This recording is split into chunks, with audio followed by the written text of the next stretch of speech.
Assalamualaikum warahmatullahi wabarakatuh.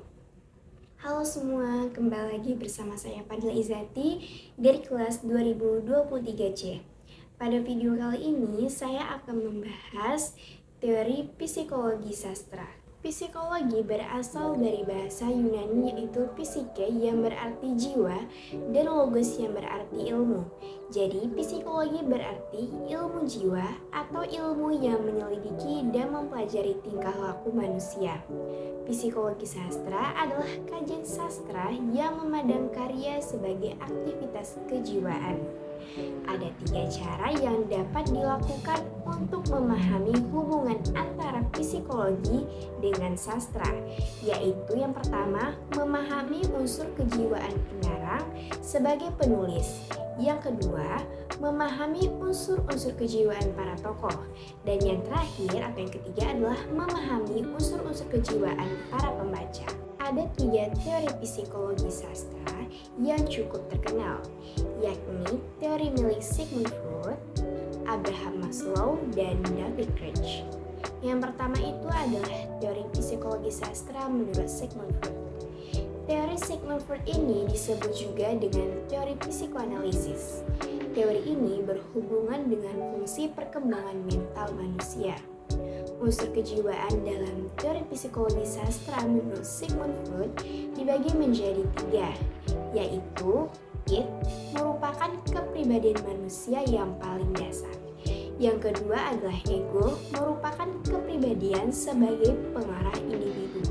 Yang ketiga adalah superego, merupakan kepribadian yang memiliki nilai atau aturan bersifat evaluatif.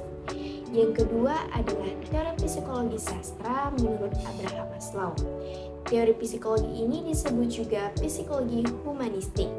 Tingkah laku manusia ditentukan oleh kecenderungan individu dalam mencapai tujuan agar merasa puas dan bahagia.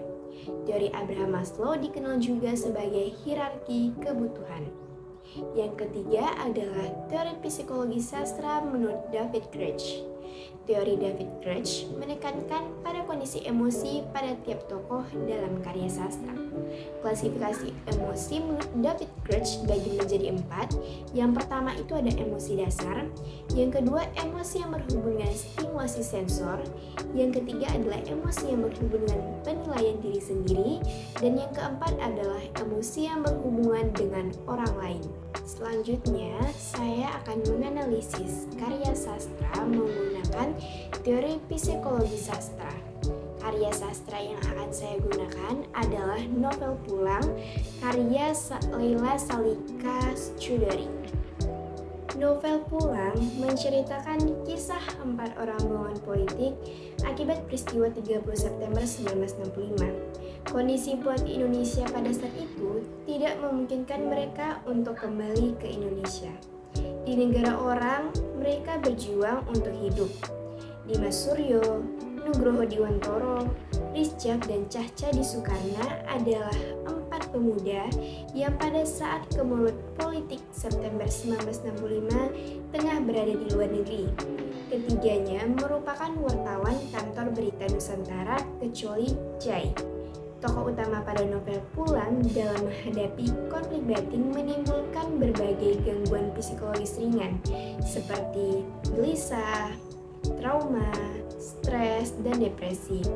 Tokoh utama Dimas pada novel Pulang seringkali merasakan kegelisahan karena jiwanya merasa terbelenggu oleh perasaan bersalah dan kesedihan setelah mendapat kabar tentang kekejian pembantaian simpatisan komunis.